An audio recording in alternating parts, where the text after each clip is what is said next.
여러분 안녕하십니까? 목요일 아침 뉴스 퍼레이드 황병준입니다. 윤석열 대통령 내란 혐의를 수사 중인 공수처가 이르면 오늘 체포영장을 집행할 것으로 보입니다. 하지만 영장 집행 과정에서 대통령 경호처나 윤 대통령 지지 세력이 반발할 수 있어 물리적 충돌 우려가 제기됩니다. 한남동 대통령 관저에 나가 있는 취재기자 연결합니다. 윤서아 기자, 지금 관저 앞 상황 어떻습니까? 네, 이른 아침이지만 대통령 관저 주변에는 대통령 체포 반대를 지지하는 지지자 30여 명이 모여 있습니다. 이르면 오늘 공수처가 체포 영장을 집행할 것이란 전망이 제기되면서 이곳 관저 앞 분위기도 긴장도가 높아지는 모습입니다. 관저 주변에서 아직까지는 공수처 등 수사기관의 움직임은 보이지 않고 있습니다. 경호처는 법에 따라 적법 조치를 하겠다는 입장인데 공수처는 체포영장을 집행을 막거나 방해하는 경우 공무집행방해 혐의로 체포하겠다고 밝혔습니다. 공수처에서 실제 체포영장 집행에 들어가면 지지자 또는 경호처의 반발로 충돌 가능성도 거론됩니다. 경찰은 관저 일대 기동대 인원을 늘려서 통제를 강화하고 있습니다. 윤 대통령은 어제 저녁 지지자들에게 끝까지 싸울 것이라는 내용의 편지를 보냈습니다. 체포가 임박한 시점에서 지지자들을 향해 결집을 호소한 것으로 풀이됩니다. 오늘과 내일 중 체포 영장 집행이 이뤄질 가능성이 높은 만큼 이곳 한남동 관저 일대는 긴장이 고조되고 있습니다. 한남동 대통령 관저 앞에서 TV조선 윤서아입니다. 일괄 사의를 표명한 대통령실 고위 참모들이 당장 오늘부터 출근을 거부할 것으로 보입니다.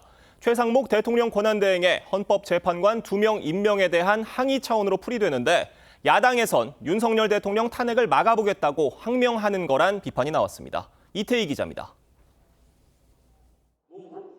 새해 첫날인 어제 현충원 참배를 마친 최상목 권한대행에게 정진석 비서실장이 다가가 말을 건네자 최 대행이 놀라는 표정을 짓습니다.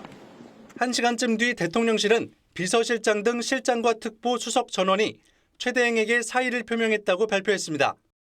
여권 관계자는 최 대행이 권한 범위를 넘어 헌법재판관 2명을 임명한 것에 대한 항의 차원이라고 전했습니다. 대통령 권한대행을 승계한 저는 헌법재판관을 임명하기로 결정하였습니다. 최 대행 측은 사표를 수리할 계획이 없다며 진화에 나섰습니다. 하지만 정 실장은 오늘부터 대통령실에 출근하지 않겠다는 뜻을 주변에 밝혔습니다. 다른 참모도 출근 거부로 재차 사의를 표명할 가능성이 있습니다. 민주당은 대통령 참모진 집단 사의는 대통령 탄핵을 막아보겠다며 항명하는 것이라고 비판했습니다. 대통령실과 정부 인사들의 집단 행패는 이들이 내란 세력과 한통속임을 입증합니다. 최 대행이 임명한 정계선, 조한창 헌법재판관은 오늘 취임식을 하고 탄핵 심리를 시작할 예정입니다. TV조선 이태희입니다. 네, 최상목 권한대행의 헌법재판관 임명에 대한 반발이 먼저 터져나온 건 2024년 마지막 국무회의였습니다. 여러 국무위원이 왜 상의도 없이 임명했느냐고 항의하며 고성이 오갔고 그 자리에서 사의를 표명한 국무위원도 있었다고 합니다. 당시 국무회의 상황 홍현주 기자가 정리했습니다. 최상목 권한대행이 헌법재판관 후보자 2명을 임명하겠다고 밝힌 뒤 국무회의가 비공개로 전환되자 김문수 고용노동부 장관은 중차대한 사안인데 여야와 논의했느냐고 물었습니다. 혼자 고심 끝에 내린 결정이라는 최 대행의 답변에 김태규 방통위원장 직무대행은 장관급 국무위원이 이런 중대한 일을 일방 결정하는 게 맞느냐고 강력 반발하며 사의를 표명했고 최 대행의 사퇴까지 요구했던 것으로 파악됐습니다. 유상임 과기부 장관도 단독 결정은 적절하지 않다는 취지로 말했고 율사 출신인 이완규 법제처장과 유철환 권익위원장 등도 한덕수 총리가 복귀하게 되면 어쩌려고 이러느냐며 법적 절차 등을 따져 묻기도 했습니다. 한 참석자는 평소 비공개 회의 발언자는 한두 명 정도인데 10명 가까운 성토가 이어진 건 이례적이라며 유일하게 조태열 외교부 장관이 임명 외에 별다른 대안도 없지 않느냐며 최 대행을 두둔했다고 전했습니다. 비공개 회의 후 이어진 차담회에서 또다시 김태규 대행이 발언하려고 하자 최 대행이 바로 자리를 떴는데 기재부 차관으로 함께 호흡을 맞춘 김완섭 환경부 장관만 따라 나섰을 뿐 대부분 자리에 남아 논의를 이어간 걸로 전해졌습니다. TV조선 홍현주입니다. 윤석열 대통령에 대한 체포영장 집행이 임박했다는 관측 나오고 있습니다. 패널 두 분과 함께 정치권 소식 자세히 짚어보겠습니다. 김민수 국민의힘 전 대변인, 성치훈 민주당 정책위 부의장 나오셨습니다. 안녕하세요. 공수처는 경호처를 향해서 체포영장 집행을 막지 말라는 경고를 했습니다. 오동훈 공수처장 목소리 들어보겠습니다. 예, 이미 그 공문을 보냈습니다. 직권남용 권리행사 방해죄, 특수공무집행 방해죄로 의율할 수 있음을 엄히 경고하였습니다. 바리케이드, 그다음에 철문 등을 잠그고 우리 체포영장 집행에 응하지 않는 것 자체가 공무집행 방해라고 인식하고 있습니다. 엄정한 법 집행은 하되 또 예의는 지킬 것이니 우리 공수처의 소환에 응하기를 바라는 마음입니다. 지금 이 체포영장에 대해서 여러 가지 논란이 있습니다만 그 얘기는 잠시 뒤에 하기로 하고요. 체포영장 집행이 이르면 오늘 할 가능성이 있다는 관측이 나오고 있는데 윤석열 대통령이 어제 지지자들을 향해서 수고가 많으시다, 또 끝까지 싸울 것이다 이런 내용의 메시지를 보냈습니다. 어떻게 보셨습니까? 지금 대한민국의 대통령에 대한 수사 자체가 이게 과연 절차적으로 그리고 실체적으로 법에 근거하고 있는지에 대한 의문이 굉장히 많습니다. 그럼에도 불구하고 지금 마치 모든 대한민국의 권력이 대통령을 유죄로 확정짓고 몰아가는 것 같은 형태를 보이고 있는데요. 이에 대해서 마땅히 지금 대응다운 대응을 하고 있는 기관이나 정당이나 단체가 없다. 오히려 지금 온 국민들이 나서서 지금 수많은 국민들이 이에 대해서 대항을 하고 있는 것인데 대통령께서도 국민들께 이러한 부분들에 대한 격려를 하고 있고 자유민주주의 대한민국을 지키기 위해서 같이 마지막까지 노력해달라는 말씀을 지금 하고 있는 것 같습니다. 대통령 입장에서는 지금 마지막까지도 지금 이 자유민주주의 대한민국을 지키는 보루는 결국 국민이다라는 것을 지금 상징적으로 보여주고 있는 것이 아닌가 생각되어집니다. 예, 지금 저희가 화면으로 나가고 있는 저 편지입니다. 윤석열 대통령이 어제 지지자들에게 보낸 편지인데 민주당에서는 저 편지를 두고 극단적 충돌을 선동하고 있다 강하게 비판했어요. 맞습니다. 저희는 12월 3일 위헌 위법적인 비상계엄으로 국민들을 위험에 빠뜨렸던 윤석열 대통령이 또다시 국민들을 사지로 몰고 있다 이렇게 보고 있습니다. 왜냐하면 지금 체포영장 집행과 관련돼서 안 그래도 지금 공수처와 대통령실 경호처에 간의 충돌이 지금 예상되고 있지 않습니까? 그런 상황 속에서 이런 지지자들 저기에 지금 탄핵 찬성하는 분, 탄핵 반대하는 분 다 모여 있잖아요. 저분들의 물리적 충돌까지 지금 예상되는 지금 상황입니다. 그런 상황이라면 정말 국민을 생각하는 지도자라면 내가 알아서 어떻게든 대응하고 사법적으로 대처할 테니 국민 여러분은 지금 춥고 물리적 충돌까지 예상되니 관저 앞에서의 집회는 좀 거둬두시라 이렇게 말씀을 하셔야 되는 게 전 정상적인 지도자라고 생각하는데 끝까지 국민들은 안중에 없는 이기적인 행태를 보이는 메시지다. 저희는 그렇게 보고 있는 겁니다. 지금 윤석열 대통령이 공수처의 체포영장에 응하지 않을 거다라는 입장은 이미 많은 관측이 있었지만 이번에 또 공수처의 체포영장에 대해서 이런 얘기를 했습니다. 지금 군사상 공무상 비밀시설은 책임자 승낙 없이 압수수색을 못한다는 형사소송법 110조와 111조 이 얘기가 지금 영장에 제외한다는 그 내용이 지금 담겨 있는 거예요. 이게 위법하다고 지적을 했어요. 지금 이 수사 과정 자체가 지금 위법이라고 봐야지 맞다라고 생각합니다. 일단은요, 모든 수사가 절차가 있는 것이고 법에 근거해야 되는 것인데 공수처가 지금 내란죄 하면서 내란죄를 수사할 권한 공수처에 주어져 있습니까? 이 부분부터 의심스러운 것이고 또한 여기 공수처법 6조에 명확하게 기재가 되어 있어요. 공수처는 기소권이 없는 수사에 대해서 서울지검에 송부하게 되어 있습니다. 그럼 서울지검에 대한 대응 법원은 중앙지법이에요. 근데 지금 이번에 이거 체포영장 어디에 발부받았습니까? 네, 이 부분 지금 서부지법으로 지금 집어넣습니다. 그렇기 때문에 지금 법원 쇼핑 아니냐, 판사 쇼핑 아니냐, 지금 이런 이야기까지 나오고 있는 것인데 어떠한 근거로 대통령에 대한 체포영장을 지금 제대로 절차를 맞춰서 발부받은 것인지도 의심스러운 부분이고 또 여기에서 서부지법에서 체포영장을 통해서 법률 효력 정지까지도 지금 운운하고 있어요. 여기 경호처가 경호해서는 안 된다라는 이러한 권한은 법에도 나와 있지 않고 어떠한 국민들도 서부지법에 이러한 권한을 준 바 없다. 이것이 명쾌한 사실일 것이고요. 그리고 이렇게 수사를 그것도 한 나라 대한민국의 대통령에 대한 수사를 이런 식으로 지금 법에 근거하지 않고 한다라고 하면 이것은 결국에는 사법부에서 법치를 흐트리는 행위이다라고도 말씀드릴 수 있을 것 같습니다. 경호처에서 강력 대응해야 된다라고 생각합니다. 지금 이 형소법 110조와 111조가 제외되어 있는 영장에 대해서는 법조계에서도 이례적이다 이런 평가인데 이 영장 전담 판사가 특정 법률 조항을 배제할 수 있다고 명시하는 법률도 없지만 이걸 막을 근거도 없는 상황입니다. 그리고 무엇보다 지금 현직 대통령 내란죄 수사라는 초유의 사태이다 보니 영장도 이례적일 수 있다. 이런 분석도 있어요. 맞습니다. 지금 이런 것들, 이례적인 사항들, 공수처가 내란죄에 대한 수사관은 없지만 직권남용을 수사하면서 그것을 확장할 수 있을까?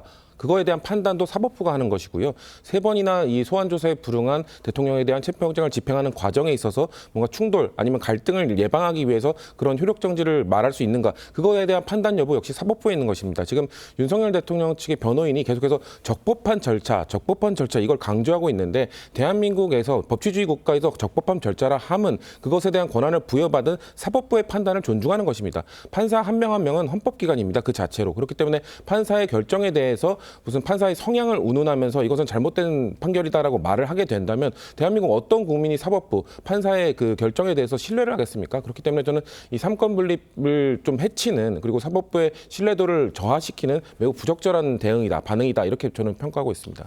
물론 지금 영장 전담 판사가 영장에 특정 법률을 제외한다는 내용을 담는 게 사법 과잉이다 이런 지적도 있습니다. 지금 민주당은요. 최상목 권한대행을 향해서도 체포영장 집행에 협조해야 한다. 이렇게 주장하고 있는데 이건 어떻게 보십니까? 네, 두 가지 다 말씀드리면요. 예. 여기에 판사들이 헌법 위에 쓸 수 없습니다. 법률 위에 쓸 수 없습니다. 그리고 대한민국이 법치라고 하는 것은요. 온 국민의 상식에 맞게 법이 예상대로 집행되어야 되는 거예요. 이렇게 특정인 한 명에게 법의 절차가 무시된다라고 하면 이것을 계기로 전 국민에게 확대될 수 있다는 생각을 항상 가져야 된다는 말씀을 드리고 싶습니다. 이건 직권남용도 아니고 월권행위를 했다라고 보는 것이 맞다라고 보여집니다. 또 지금 권한대행의 권한대행 역시요. 민주당의 압박이나 겁박에 굴복한 것인지 모르겠지만 어떠한 종류의 폭력에도 한번 무릎 꿇는다면 그 폭력은 그 일회성으로 끝나지 않습니다. 이제 점점 권한대행에게 민주당이 적나라하게 본인들의 요구를 계속해서 할 것이고요. 이때마다 무릎을 꿇을 것인지 역사의 재인으로 남을 것인지 묻고 싶습니다. 네. 지금 최상목 권한대행이 헌법재판관 후보자 2명을 임명한 것에 대해서도 여권에서도 후폭풍이 이어지고 있습니다. 국민의힘 권성동 원내대표 목소리 들어보겠습니다. 권한대행과 국민의힘 사전 논의가 있었나요? 이미 결정이 난 상황이기 때문에 사전에 논의 여부는 저는 중요하지 않다 이렇게 생각을 하고 있습니다. 기본적으로 우리 헌법에는 중요한 사항에 대해서 국무회의의 심의권을 보장하고 있습니다. 그런 과정을 생략하고 본인의 그런 의사를 발표한 것은 좀 독단적인 결정이 아니었나. 다만 또 국정은 안정이 되어야 되고 민생과 경제를 챙겨야 되는 만큼 그 부분에 있어서는 당도 정부와 충분히 협의하면서 역할을 해나가겠다는. 지금 최 권한대행이 헌법재판관 후보자 2명을 임명을 하면서 대통령실 참모진이 집단 사의를 표명했습니다. 그런데 이걸 두고 일각에서는 계엄 당시엔 직을 걸고 막아서지 않고 왜 이제 와서 이러느냐라는 비판도 있어요. 그렇죠. 그 12월 3일 위헌 위법적 비상계엄 때는 이렇게 집단 반발을 왜 안 했냐는 책임을 묻고 싶은 거고 사실 윤석열 정부가 이 정도 상황까지 오는 길에 이 참모진의 책임은 없었을까요? 윤석열 대통령이 그 극우 유튜버들이 주장하는 부정선거 음모론에 심취해 있을 때 보좌진들 대통령 비서실 사람들이 그거에 대해서 바로잡고 이러시면 안 됩니다. 이거는 일부 소수의 주장에 불과합니다. 라면서 대통령이 바른 길로 갈 수 있도록 인도를 했었어야 되는데 그때는 아무런 역할을 하지 못했고 결국 12월 3일 비상계엄까지 이어진 것 아니겠습니까? 거기에 대한 일만의 책임감이라도 있다면은 이런 행태를 보이면 안 되죠. 그렇기 때문에 저는 오히려 최상목 권한대행이 올바르게 헌정질서를 바로잡기 위한 길을 가고 있으면 대통령 비서실에서는 그걸 지원해주지는 못할 망정 이렇게 반발을 한다? 저는 지금 이 사람들은 대통령실에 있을 자격이 없다라고 저는 말씀드리고 싶습니다. 지금 권성동 원내대표도 유감을 표하긴 했습니다만 여당 기류는 일단은 국정 안정에 방점을 두고 있는 것 같아요. 권성동 대표 입장에서는 지금 이미 거둬들일 수 없는 패를 최상목 권한대행이 던졌기 때문에 이 부분에 대해서 할 수 있는 최상의 발언을 했다라고 생각합니다. 하지만 지금 국정 안정을 민주당에 의한 국정 안정은 불가능합니다. 지금 이 체제에서는 국정 안정이 가능하겠습니까? 예를 들어 최상목 지금 대행 같은 경우 저는 개인적으로 결리망이했다라고 봅니다. 지금 이익 앞에서 이거 대의를 잊었다라고 봅니다. 이 부분들에 대해서 대통령이 지금 일방적으로 이 대통령의 계엄 행위가 잘못되었다라고 규정짓는 거 굉장히 잘못됐다. 한 나라의 대통령, 국민들로부터 신임을 받은 대통령이 명확하게 계엄에 대한 사유를 이야기했습니다. 반국가 세력들이 지금 존재하고 있고 이들에 의해서 지금 자유민주주의 질서가 훼손되고 있다는 부분을 말했고 그리고 성간이 절대 성역이 될 수 없습니다. 중앙 성간이 마찬가지로 관리의 문제에 대해서 지적을 명확하게 하고 있습니다. 또한 지금 민주당에 의해서 사법부, 입법부가 마비되어 왔고 행정부의 권한까지도 마비되고 있는 상황이었는데 이러한 부분에 대한 잘잘못을 따지기 전에 지금 권한대행의 권한대행이 이러한 부분들에 대해서 지금 독단적으로 결정을 했다라는 것은 분명히 문제가 있다라는 말씀을 좀 명확하게 드리고 싶습니다. 지금 뭐 이런 취지의 내용이 어제 국무회의에서도 나온 것 같아요. 지금 국무위원들이 최상목 권한대행을 향해서 무슨 자격으로 이런 독단적인 결정을 하느냐 이렇게 비판을 했다고 지금 알려졌습니다. 아까 말씀드린 참모진뿐만 아니라 국무위원들은 더 책임이 큽니다. 그 12월 3일 비상계엄 앞서 있었던 국무회의에서 그때 고성을 질렀어야죠. 그때 어떻게든 막았어야죠. 그때 참석하지 못한 국무위원들은 그 이후에라도 대통령의 행동이 잘못됐다, 판단을 잘못하신 것이다라고 고성을 질렀어야 된다는 말씀을 드리고 싶고 글쎄요. 최상목 권한대행의 헌법재판관 임명, 권한대행이 어디까지 인사권을 행사할 수 있느냐 여기에는 논란이 많습니다. 그거에 대한 결정 역시나 대한민국에서는 사법기관이 하도록 되어 있고요. 헌법재판소에서 권한대행이 헌법재판관 3인, 입법부가 추천하는 의회 추천목 3인에 대해서는 임명을 해도 무방하다, 괜찮다라고 이미 판결을 내려줬기 때문에 그거에 대한 이행을 하지 않는 것, 그거야말로 직무유기이기 때문에 저는 최상목 권한대행의 이런 행태에 대해서 비판하는 국무위원들을 이해할 수 없다. 그리고 한 가지만 더 말씀드리면 아까 전에 반국가 세력 뭐 이런 것들 야당이 뭔가 그 빌미를 제공했다는 말씀하셨는데 지금 한동훈 전 대표마저도 체포하라고 했다라는 얘기가 나오고 있습니다. 그렇게 되면은 윤석열 대통령은 야당이 아니라 본인의 목소리에 반대하는 모든 사람들을 지금 반국가 세력으로 규정하고 비상계엄을 했던 것이기 때문에 위헌 위법적인 것이라는 것은 너무 명백하다라는 말씀을 다시 한번 드리고 싶습니다. 지금 민주당에서는 최상목 권한대행의 헌법재판관 임명에 대해서도 물론 지금 비판을 하고는 있습니다만 탄핵에 대해서는 신중한 기류로 바뀐 것 같아요. 그렇죠. 일단 우리가 그 지난해 말에 항공기 참사라는 아주 아픈 일을 겪지 않았습니까? 권한대행으로서 그 사건을 좀 수습해야 되는 위치에 있는 것이고요. 그리고 그뿐만 아니라 헌법재판관 임명에 있어서도 저희가 3인 추천 중에 2인만 임명한 것은 잘못됐다고 비판을 하고 있지만 일단 2명을 임명함으로써 최악의 상황은 피했다. 헌법재판관이 뭔가 그 6인 체제에서 결론까지 내릴 수 있느냐라는 논쟁이 있었기 때문에 8명이 되면서 일단 그 논쟁은 최악의 상황은 피한 것이기 때문에 최소한 그 최상목 권한대행의 앞으로 향후 행보를 지켜보면서 민주당도 탄핵보다는 대화와 뭔가 협치를 통해서 이 문제를 해결하는 그 방향으로 갈 거라고 저는 보고 있습니다. 지금 헌법재판관 2명이 임명이 되면서 오늘 취임식을 가지고 업무를 시작할 예정입니다. 결국 어찌됐건 8인 체제로 가동이 되는 건데 윤 대통령 탄핵 심판 속도를 낼 것으로 보여요. 지금 대한민국 전국을 보면 지금 아까도 말씀드렸다시피 모든 권력을 위임받은 기관들이 마치 대통령 탄핵 몰이를 하고 있는 것 같은 상황인데 앞만 봐도 이런 분위기에서 지금 속도를 낼 수밖에 없을 것 같다라는 느낌이 듭니다. 개인적으로는. 그럼에도 드리고 싶은 말씀은 법은 진영의 논리 위에 서 있어야 됩니다. 그래야 법치가 유지되는 것이고 사법부의 권위도 유지되는 것이라고 생각합니다.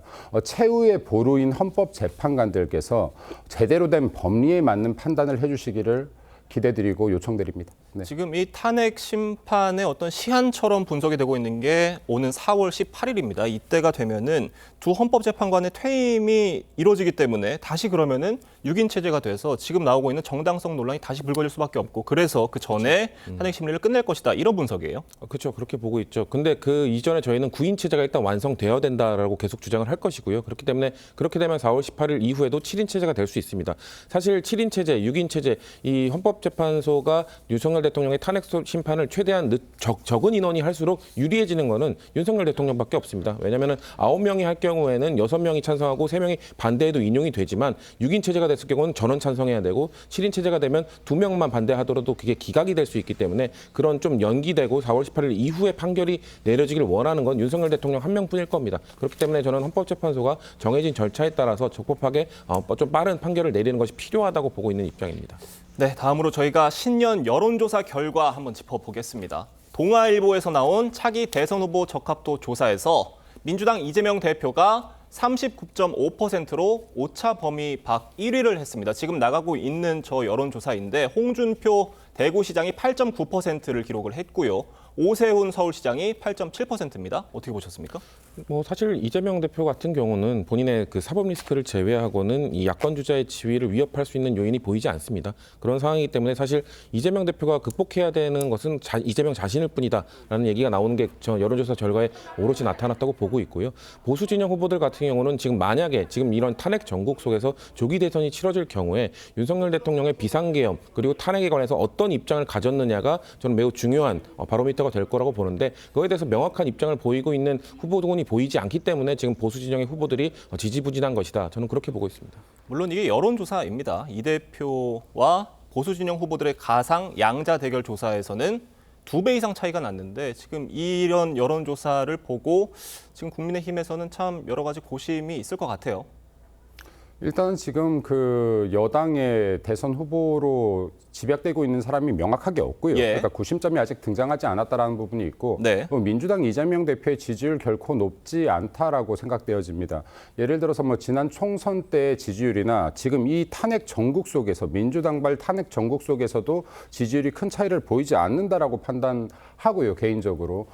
그리고 이게 어떤 방송에서나 여론조사 준비되지 않은 부분을 이야기하는 것에 대해서 좋아하지 않지만 저 개인적으로 한마디 꼭 하고 싶은 게 있는데요.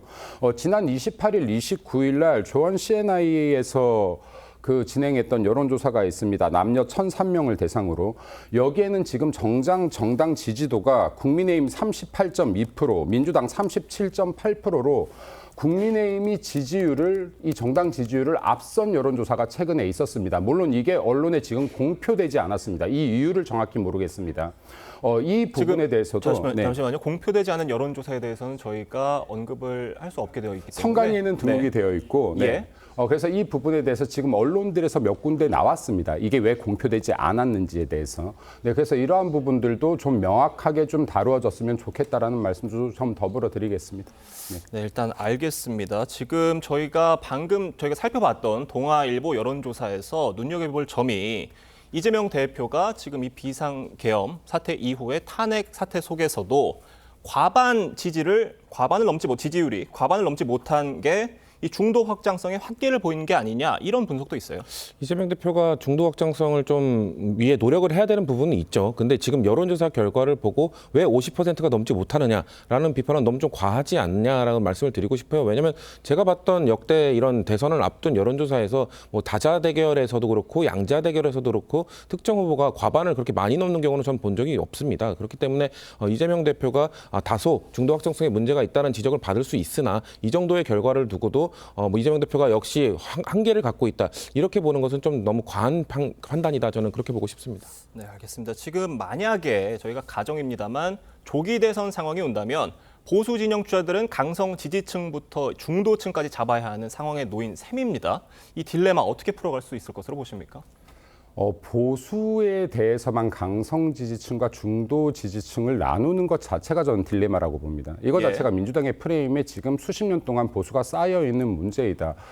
지금 항상 보수 안에서 얘기하고 있는 것이 합리적 보수, 따뜻한 보수 이런 이야기 하는데요. 합리적 진보 들어보셨습니까? 따뜻한 진보, 조금 차가운 진보 이런 이야기 들어봤나요? 예. 이것을 가르는 것 자체가 저는 굉장히 문제가 있다. 정치라는 것이 우리에 대한 신념과 이념이 강해서 이 질량이 무거워야 중도까지 확장해 오는 것인데 보수는 항상 지금 좌측 눈치를 보면서 좌클릭 해왔던 것이 더 큰 문제라고 봅니다. 지금 국면에서 보수 지지층조차도 제대로 안아내지 못한다라고 하면 어떠한 선거에서도 계속해서 민주당을 이길 수 없을 것이라는 말씀 드리고 싶습니다. 지금 한동훈 전 대표의 거취에도 관심이 쏠리고 있는데 한동훈 전 대표 다시 복귀할 가능성이 있다고 판단하십니까? 정치를 계속 하실 거면 빠르게 메시지 정치로 복귀를 하셔야죠. 왜냐하면 정치는 감이 떨어질 때까지 기다리면 절대 떨어지지 않습니다. 직접 가서 감을 따기 위한 노력을 해야 되는 것이고요. 지금 보수 진영이 어떻게 되어 있냐면 비상계엄도 찬성하고 탄핵은 반대하는 그런 일부 강성 지지층이 아닌 지금 국민의힘에 등 돌리고 외면하고 있는 중도 보수에 어필할 수 있는 보수 정치인이 지금 안 보이는 상황입니다. 그렇기 때문에 한동훈 전 대표가 저는 그런 메시지, 지금 탄핵은 해야 된다, 탄핵 소추를 했으니 심판도 제대로 이루어져야 된다라는 입장을 견지한다면은 저는 중도 보수층에 어필할 수 있는 메시지를 앞으로 내는 것이 필요할 것이다라고 저는 보고 있습니다. 네, 지금 저희가 아까 김민수 전 대변인님께서 말씀해 주셨던 여론조사 결과는 저희가 잠시 뒤에 화면으로 보여드리도록 하겠습니다. 두 분과는 여기서 인사드리도록 하겠습니다. 감사합니다. 제주 항공 여객기는 추락사고 당시 관제탑과 교신한 뒤에 원래 착륙하려던 방향과 반대 방향 활주로로 착륙을 시도한 것으로 드러났습니다. 이 때문에 둔덕에 빠르게 부딪혀 피해가 커진 것으로 보이는데 당국은 손상된 비행 기록 장치를 미국으로 보내 정밀 분석할 예정입니다. 고승현 기자입니다. 사고 여객기는 남쪽에서 착륙을 시도하다 메이데이를 외치고 왼쪽으로 선회 비행을 시도했습니다. 그러다 오른쪽으로 급선회해 반대편 활주로에 동체로 착륙했습니다. 공항 관제사와 합의해 비상 착륙을 시도한 건데 조종사가 그 복행 시도하면서 우측으로 선회를 했습니다. 근데 그 과정에서 관제사가 뭔가 비정상인 상황을 이제 알고 있었습니다. 무안공항을 오가는 현직 기장은 바다 쪽을 보며 착륙하는 경우는 최악의 상황일 때 선택하는 것이라고 말했습니다. 정부 당국은 항공기 꼬리 부분에서 발견된 블랙박스를 공개했습니다. 마지막 2시간 조종실 내 대화와 관제탑과의 교신 내용이 담긴 음성 기록 장치는 온전한 상태로 발견됐습니다. 하지만 마지막 25시간 비행 자료가 담긴 비행 기록 장치는 파손됐습니다. 국토부는 비행 기록 장치 자료 추출이 국내에서는 불가능하다고 판단하고 미국으로 보내 정밀 분석하기로 했습니다. 조종사가 비상사태를 외치고 착륙하기까지 3분 동안 벌어진 일을 밝혀내는 게 사고 원인 규명의 핵심이 될 전망입니다. TV조선 고승현입니다. 전해드린 대로 제주 항공 여객기가 사고 활주로로 진입하기 전 관제사와 조종사 사이에 합의가 있었던 것으로 파악됐습니다. 네, 정혁진 변호사, 조규현 변호사와 함께 자세한 이야기 나눠보도록 하겠습니다. 안녕하세요. 그러니까 사고 여객기의 착륙 과정이 조금씩 드러나고 있는 상황인데 국토부의 설명 다시 한번 정리해 주시죠. 그러니까 8시 59분에 그 기장으로부터 아주 급박한 그 이야기가 왔어요. 네. 그래서 이제 버드 스트라이크가 8시 59분쯤에 발생한 것이 아닌가. 이 이야기를 기장이 관제탑에 의해 통지를 하고 그 복행이라고 하죠. 고 어라운드를 했는데 그리고 난 다음에 사고가 발생한 게 9시 2분, 9시 3분 그랬으니까 불과 3, 4분 만에 사고가 발생을 했는데요. 일반적으로 저 무안공항에 있어서는 복행을 한다라고 하면 직진으로 이렇게 쭉 그 복행을 해서 한 1.5km 정도로 고도를 높인 다음에 그런 다음에 이제 천천히 활주로로 다시 진입하는 게 일반적인데 그다음에 저 무안공항 왼쪽이 바다라고 합니다. 그래서 왼쪽으로 돌아서 복행을 하도록 그렇게 되어 있는데 그런데 저 비행기는 저 제주항공 비행기는 직진하지 않고 왼쪽으로 갔다가 시계 방향으로 급선회한 다음에 비상 동체 착륙을 했다라는 이야기인 거죠. 그렇다라고 하면은 아마 추가적으로 이제 밝혀지긴 하겠지만 비행기 자체에 뭔가 급박한 상황이 있었던 것이 아닌가. 예컨대 비행기에 화재가 발생을 했거나 아니면 엔진이 모두가 다 꺼져버려가지고 그래서 비행기를 도저히 컨트롤할 수 없는 그런 상황이었던 것이 아닌가. 이런 이야기들이 이제 국토부 조사 결과 조금씩 이제 밝혀지고 있는 것 같습니다. 네, 그런데 이제 사고 여객기가 2차 착륙을 할 때 반대 방향의 활주로를 택했기 때문에 사고가 좀 피해가 더 커졌다 이런 시각도 있거든요. 그건 뭐냐면 01이라는 활주로랑 19라는 활주로가 그 환경이 다르기 때문에 이런 지적이 일어나는 것 같은데 어떤 환경이 다른 거예요? 예, 지금 무안공항을 보면 01 활주로가 있고 19 활주로가 있습니다. 01 활주로는 통상적으로 착륙하던 주로 주로 이용되는 활주로고 19활주로 같은 경우에는 비상 상황에서 어쩔 수 없을 때 선회하다가 이제 이용하는 활주로로 보이는데 지금 알려진 바와 같이 이 무안공항은 활주로 확장 공사 진행 중이었습니다. 그래서 실제 가용 착륙거리가 01활주로하고 19활주로가 다른 겁니다. 01활주로 같은 경우에 기존 활용하던 2,800m 거리를 전부 다 활용할 수 있었고 19활주로는 300m 정도를 활용할 수 없는 상태였고 특히 또 이번에 이 활주로 확장 공사로 인해서 01활주로 같은 경우에는 이 콘크리트 둔덕이 아마 해체돼 있는 상태였던 것 같습니다. 그러니까 뭐 다 가정이기 때문에 현재 어느 정도 의미는 모르겠습니다만 만약에 01활주로를 이용할 수 있었다고 하면 그 전제는 당연히 01활주로까지 선회할 수 있는 어떤 여력이라든가 그 정도의 긴급 상황이 아니었다고 하면 만약 01활주로를 이용했다고 하면 사상의 규모를 좀 줄일 수 있었지 않을까 하는 이런 아쉬움이 좀 나오고 있는 상황입니다. 네, 지금 이런 상황에서 이르면 내일입니다. 사고 직전에 기장과 관제사 사이에 오간 교신 내용이 확보될 수도 있다고 하는데 블랙박스 분석이 속도를 내고 있는 것으로 보여요. 네, CVR이라고 블랙박스 중에 하나인데 그게 음성 기록 장치라고 합니다. 그런데 이 CVR은 최장 한 2시간까지 녹음이 된다라고 하니까 메이데이 비상 상황 당시에 그 시간은 충분히 다 녹음이 되어 있을 것이 아닌가 그렇게 예측이 되고요. 그런데 이 CVR 장치는 그 자체로 음성 파일로 갖고 있는 게 아니라 음성 파일로 전환하는 그런 작업이 필요한데 그 작업이 통상 한 2, 3일 정도 걸린다는 거거든요. 그런데 아마 1월 1일부터 어제부터 작업이 이제 시작이 됐다라고 하니까 내일이나 모레 중까지는 결과가 나올 거고요. 이 결과가 나오면 지금 이미 그 관제탑에 있었던 관제사는 이 상황에 대해서 어떤 내용으로 교신을 했는지 기장과 그런 것들 다 진술하지 않았겠습니까? 이 관제사의 진술과 CVR의 내용을 이제 대조해 보면 보다 더 정확한 결과를 알 수 있지 않을까 그렇게 기대가 됩니다. 지금 그 다른 블랙박스가 또 있잖아요. 여객기 블랙박스 중에 그 비행 기록 장치 FDR 분석도 진행이 되고 있죠. 그런데 이제 FDR은 뭐냐면 이것도 블랙박스인데요.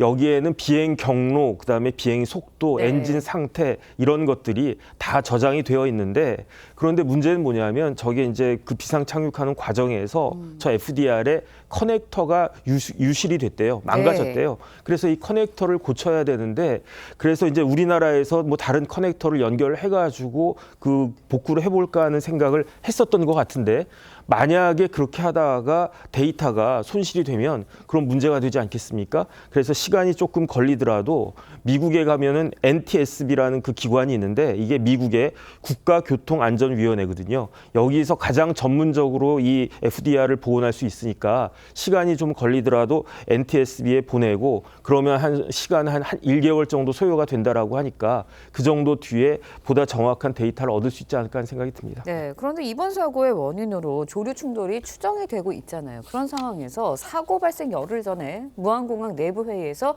이 조류 충돌 문제와 관련한 경고가 나왔었다 그래요? 예. 국토교통부 등이 확인한 바에 의하면 무안공항 같은 경우에는 매년 2번씩 공항, 항공사 또 전문가들이 참여하는 조류 충돌 예방위원회라는 회의가 있다고 합니다. 근데 마침 사고 10일 전 12월 19일에 이 회의가 있었고요. 그 회의에서 이제 전문가들이나 참석자들이 조류 충돌 위험성이 좀 증가되고 있다. 또 복행 시에 그 조류들의 이동 경로나 이런 걸 봤을 때 복행 시의 위험성이 있다는 부분이 지적이 됐다고 합니다. 그에 따른 예방 조치가 어느 정도 추가적으로 취해졌는지 모르겠지만 그리고 특히 뭐 작년에 비해서 올해 조류 활동도 많아지는 반면에 조류 퇴치 실적은 또 줄었다. 이런 여러 가지 지적이 있었다고 합니다. 그에 따른 적절한 조치가 있었는지 이런 부분도 이번에 이제 조사 과정에서 확인될 필요가 있을 것 같습니다. 네, 저희가 다음 소식도 짚어보도록 하겠습니다. 이틀 전 서울 양천구의 한 시장에서 발생한 차량 돌진 사고와 관련해서 사고를 낸 70대 운전자가 2년 전 치매 진단을 받은 것으로 확인이 됐습니다.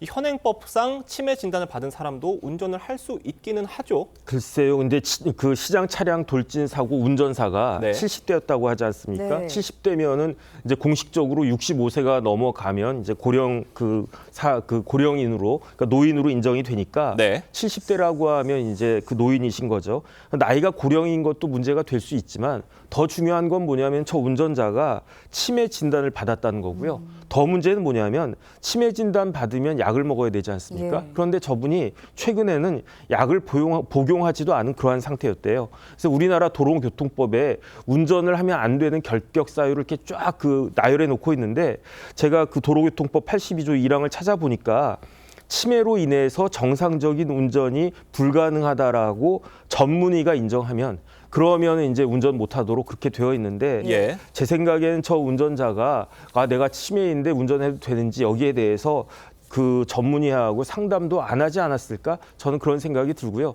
근데 이런 문제가 우리 사회에 있어서 앞으로 더 많이 발생할 수 있는 그런 우려가 되는 것이 아닌가 싶습니다. 네, 뭐 도로 위에 70대 운전자들도 많은 운전을 하고 다니시지만 그래도 이 운전자, 이번에 사고를 낸 운전자는 다 사고 당시의 상황조차 잘 기억을 하지 못하고 있는 것으로 전해졌어요.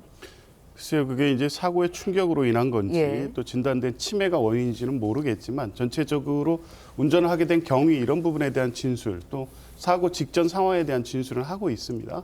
이제 그런 걸 전체적으로 종합해 보면 조사 과정에서 이 본인 A 씨의 진술만을 가지고도 예. 이번에 교통사고 처리 특례법 위반의 혐의 적용이라든가 진상 사고 원인 규명에는 문제가 없을 것으로 보여지고요.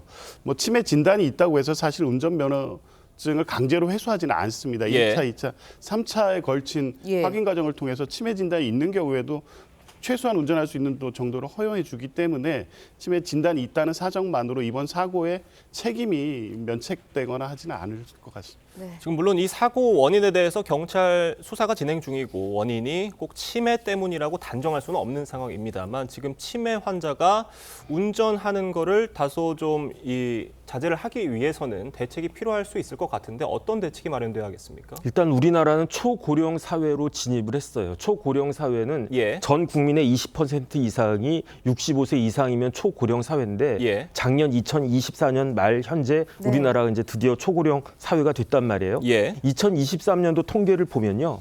65세 이상 고령 운전자가 474만 명입니다. 그러면은 제 생각에는 지금 정도 되면은 이게 2023년도 통계니까 이미 한 500만 명 정도 되는 그 분들이 예. 그 65세 고령 운전자가 되는 것이 아닌가 그런 생각이 드는데 그런데 객관적인 치매 발병률이 65세 이상의 고령 노인들한테 발생하는 치매 발병률이 10%라고 하거든요. 예. 그러니까 500만 잡으면은 50만 명이 이제 그 치매의 그 가능성이 있는 것이 아닌가 그런 생각이 드는데 치매라고 하는 것은 굉장히 민감한 개인정보이기 때문에 숨기면 제3자가 어떻게 할 수가 없습니다. 그렇기 때문에 제 개인적인 생각으로는 그 의료하고 운전면허가 연동되는 시스템이 빨리 그 개발이 돼서 그래야 이제 치매 환자들이 운전을 할 수 없는 그러한 시스템이 만들어져야 되는 것이 아닌가 그런 생각이 듭니다.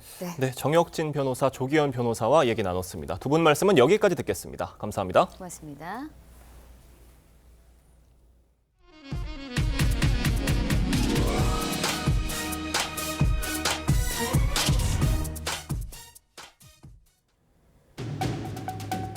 $6,838억 달러. 지난해 우리 기업들이 해외에 물건을 팔아 벌어들인 돈입니다. 우리 돈으로 환산하면 1,000조 원이 넘습니다. 기존 최대치인 2022년 6,836억 달러를 2년 만에 경신한 겁니다. 반도체가 HBM 등 고부가 품목으로 세계 시장을 선점한 게 큰 힘이 됐습니다. 어려운 환경에서 자동차와 IT 기기도 선전했고 K뷰티 열풍 속에 화장품 수출은 100억 달러를 돌파했습니다. 그 결과 세계 수출 순위에서 우리나라는 이탈리아와 프랑스를 제치고 8위에서 6위로 2단계 뛰어올랐습니다. 지난해 내수 부진과 고물가 등으로 경제 상황이 어려웠지만 결국 수출이 우리 경제의 버팀목 역할을 해줬다는 평가입니다. 하지만 보호무역주의를 예고한 트럼프 2기 정부 출범과 환율 불안 등 올해 수출 환경은 녹록치 않습니다.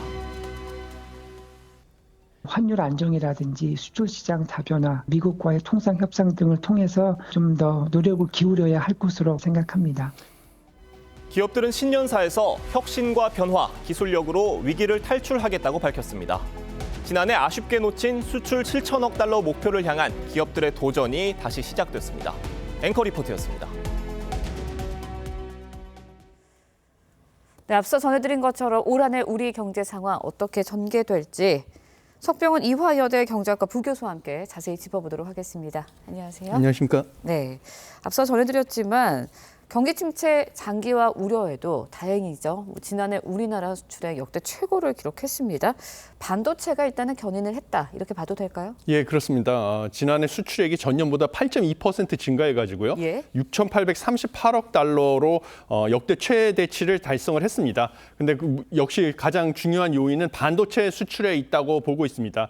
반도체 같은 경우도요, 이 수출액이 1년 전보다 44% 가까이 증가를 해서 1,419억 달러로 기존 최대 기록을 또 경신하는 그런 결과를 얻었는데요. 가장 큰 이유는 4분기 들어서 중국 업체들의 추격으로 범용 메모리 가격은 하락하고 그쪽에서는 좀 위기를 맞이했지만 대신 고부가 가치 품목인 고대역폭 메모리 HBM에 대한 수출 확대를 통해서 반도체 수출액이 늘어난 것으로 보고 있습니다. 그리고 반도체뿐만 아니라 선박이랑 자동차 석유화학 품목 등에서도 견조한 수출 실적을 달성을 했습니다. 네, 지난해 이제 대미 수출도 역대 최대치를 기록했다고 합니다. 7년 연속 매년 역대 최대 실적 기록하고 있다고 해요. 예, 그렇습니다. 대미 수출이 1,278억 달러로 전년 대비 무려 10.5%나 예. 증가를 해서 역대 최대치를 기록을 했을 뿐만 아니라 앵커님께서 말씀하신 것처럼 7년 연속으로 매년 이제 역대 최대치를 경신을 하고 있는데요. 가장 큰 이유는 이제 미중 갈등 때문에 네. 대중 수출은 미국의 통제를 받을 수밖에 없고요. 또 중국 경기가 침체가 되니까 대신 대미 수출이 계속 늘어나고 있다라고 보시면 되겠습니다. 그리고 대미 수출에 있어서 가장 크게 기여하는 부분은 자동차 산업이거든요. 그래서 자동차도 수출이 전년 대비 8%나 증가한 342억 달러를 기록을 해가지고 전체 대미 수출의 약 27%, 그다음에 대미 무역 흑자의 약 60%가 다 자동차 예. 수출에서 벌어들이는 건데 문제는 이 트럼프 행정부 2기가 출범을 하면서요. 자기네 나라 미국이 무역 수지 적자를 크게 기록하고 있는 나라들부터 통상 압력을 강화하고 있습니다. 네. 그래서 우리나라도 지금 세계 8위 수준이거든요. 대미 무역 수지 흑자가. 그래서 이런 통상 압력을 낮추기 위해서는 수출을 많이 하는 것도 중요한데 미국으로부터 에너지 수입 같은 것을 늘려서 무역 수지 흑자를 좀 낮추는 것이 통상 압력의 강도를 줄이기 위해서 좀 필요하다 이렇게 보고 있습니다. 네, 말씀하신 것처럼 이때까지는 잘해왔지만 문제는 이제 올해부터 아닙니까? 네. 트럼프 행정부 2기가 이제 좀 있으면 출범을 합니다. 그리고 이제 우리나라 주요 연구기관들 올해 수출 증가율 2% 안팎으로 전망을 하고 있어요. 그렇다 보니까 트럼프 행정부 출범 이후에는 어떻게 될지 여기에 대한 우려도 나오고 있거든요. 어떻게 전망하세요? 예, 수출 상당히 어려울 것으로 저도 보고 있습니다. 왜냐하면 지금 국내외 기관들이 내년 수출 증가율이 1에서 2%대로 예상을 하고 있는데요. 가장 큰 이유는 트럼프 행정부 2기가 출범을 함으로써 우리나라의 이제 통상 압력, 관세 장벽도 높이고요. 통상 압력을 강화할 것으로 보이고 그다음에 중국에 대해서도 또 관세를 엄청나게 높일 것으로 보이고 있습니다. 근데 우리나라가 지금 중국하고 미국으로 수출하는 것이 전체 수출에서 약 40%인데 중국에서 통상 압력이 강화돼서 중국의 수출이 타격을 받게 되면 중국이 우리나라에서 반도체로 같은 중간재를 수입하기 때문에요. 우리나라의 중국 수출 역시 어려워집니다. 그래서 대미 수출, 대중 수출이 모두 어려워질 가능성이 커서 수출이 어려울 것으로 보이고요. 또 원달러 환율이 상당히 높아져서 지금 1,500원대를 돌파할 가능성이 크게 되는 이런 상황도 문제가 되겠습니다. 그래서 원달러 환율이 높게 되면요. 단기적으로는 미국 시장에서 달러화로 표시된 우리나라 제품의 가격이 싸져서 수출이 도움을 받을 수 있는데요. 문제는 이게 장기화될 경우에는 원자재를 갖다가 결국 수입을 할 때 우리나라에서 달러화로 결제를 해야 되는데 그 비용이 올라갑니다. 그래서 이것도 일정 부분 우리 수출품의 가격에 반영될 수밖에 없어서 장기화될 경우에는 좀 수출에 좋지 않은 영향을 줄 수 있다 이렇게 보고 있습니다. 네, 그렇다면 뭐 대책으로 수출국을 다변화해야 된다 이 방법밖에 없는 건가요? 예, 여러 가지 방법이 있는데요. 수출국을 다변화하는 것도 당연히 하나의 방법입니다. 그래서 유럽이라든지 중남미 쪽, 아세안 쪽으로 수출이 많이 늘어나고 있고요. 실제로 그것뿐만 아니라 사실 일단 통상 압력을 낮추기 위해서 아까 말씀드린 것처럼 대미 무역 수지 흑자를 좀 관리하는 거 이것도 필요하고 그다음에 여러 가지 방법이 있습니다. 관세 장벽을 우회할 수 있게 뭔가 우회 수출을 하는 방법도 있습니다. 그래서 뭐 아세안 같은 나라에 생산 기지를 건설하고 거기서 미국으로 수출을 하게 하는 그런 방법도 고려해 볼 수 있다 이렇게 보고 있습니다. 네, 이번에는 국내 경제 전망도 좀 해보도록 하겠습니다. 수출 둔화도 내년에는 걱정이지만 세수 부족도 굉장히 심각한 상황이라고 해요. 정부가 이제 지난해 한국은행에서 170조 원 넘게 빌려 쓴 것으로 나타났거든요. 결국 이거는 기업들이 실적이 부진해서 세수를 좀 그러니까 세수가 줄어든 거 아닌가 이런 우려들이 나오고 있는데 어떤 상황인 거예요? 예, 맞습니다. 정확하게 지적을 하셨고요, 앵커님께서. 사실 한국은행에서 이 대정부 일시 대출 예. 제도라는 것은 무엇이냐면요. 정부가 이제 세입과 세출이 있는데 이게 시차가 생길 수가 있습니다. 그래서 세금은 아직 안 들어왔는데 세금을 쓸 곳이 이미 있기 때문에 이 시차로 인한 일시적 자금 부족을 좀 대비해서 마이너스 통장을 사용하는 거거든요. 그런데 이게 지금 역대 최대 규모로 예. 173조 원을 3조 원을 달성했다는 것은 무엇이냐면 그만큼 정부가 들어오는 일시적인 세입이 부족했다. 세출보다 많이 세수 결손 때문이다라고 보시면 되겠습니다. 그래서 결국은 이것은 세수가 부족한 네. 이유는 경기가 침체되고 그래서 소득세도 적게 들어오고 기업 실적이 둔화되니까 법인세가 부족했기 때문이거든요. 그래서 추가적인 세원을 발굴하는 것이 불가피하다 이렇게 보고 있습니다. 네, 그렇다면은 뭐 세금을 더 내야 되는 상황인 건가요? 왜냐하면 예. 세수 부족을 해결할 방법은 결국은 세금을 더 걷어들이는 방법밖에 없는 거잖아요. 예, 맞습니다. 앵커님께서 말씀하신 것처럼 결국은 세율을 올리든지 추가적으로 세금을 더 걷어들이는 방법밖에 없거든요. 예. 그래서 제가 관련 사안으로 전문가 간담회 여러 차례 참석을 한 적이 있는데 예. 역시 이거 세금과 재정 관련 전문가들이 공통적으로 하는 의견이 주요 선진국하고 비교해 봤을 때요. 현재 우리나라가 세율이 특히 낮은 세목이 있습니다. 그게 바로 부가가치세입니다. 그래서 결국은 부가가치세를 올리는 것이 조만간 불가피하다 이렇게 보고 있는데 물론 많은 시청자분들이나 소비자분들은 네. 불만이 있으실 수밖에 없는데 물가가 올라가는 거 예, 아닌가요? 맞습니다. 물가가 좀 올라갈 영향도 있고요. 그렇지만 현 시점에서 주요 선진국들과 조세 체계를 비교해 봤을 때 우리나라가 월등히 세금이 낮은 곳은 결국 부가가치세밖에 없어서 이것을 올리는 걸 검토하는 것은 불가피하다 이렇게 보고 있습니다. 네, 부가가치세 이야기 나왔으니까 이 질문 해야 될 것 같습니다. 물가 걱정입니다. 지난해 소비자 물가 전년 대비해서 2.3% 올랐어요. 최근 이제 환율 상승분이 반영이 된다면 앞서 말씀 것처럼 세수도 부족한 상황에서 결국 새해에는 물가가 계속 오를 수밖에 없는 상황 아니냐 이런 이야기거든요. 예, 맞습니다. 지금 올해 지금 12월 달에 전년 동월 대비 소비자 물가 상승률이 1.9%로 11월 달보다 0.4% 포인트 올라갔거든요. 근데 이게 바로 앵커님께서 말씀하신 것처럼 환율 상승의 영향입니다. 환율이 상승했다 보니까 이게 달러화로 원유를 수입을 해야 되는데 원유를 수입하는 수입액 자체가 늘어났기 때문에 이 석유류 가격도 또 상승에 반영이 되고요. 그래서 석유류 가격 상승 때문에 12월 달에도 물가 상승률이 11월 달보다 0.4%포인트 올라갔는데 지금 국내 정치적 불확실성 이런 것 때문에 환율은 계속 올라갈 수밖에 없는 상황입니다. 당분간 고환율이 불가피하고요. 이렇게 되면 해외에서 수입하는 원자재 가격이 상승이 되고 이것은 결국은 국내 제품 가격 상승에 반영될 것이라서 지금 고물가 상황, 그러니까 물론 2%를 월등하게 초과하지는 네. 않겠지만요. 2% 언저리에서 상당히 좀 물가는 여전히 상승하는 것은 불가피하다 이렇게 보고 있습니다. 네, 새해 경기 전망이 좀 좋았으면 했으면 하는 바람이었는데 좀 이야기 듣다 보니까 답답해지는 것 같아서 안타까운 생각이 듭니다. 이화여대 석병훈 경제학과 부교수와 함께 이야기 나눠봤습니다. 오늘 말씀 여기까지 듣겠습니다. 고맙습니다. 감사합니다.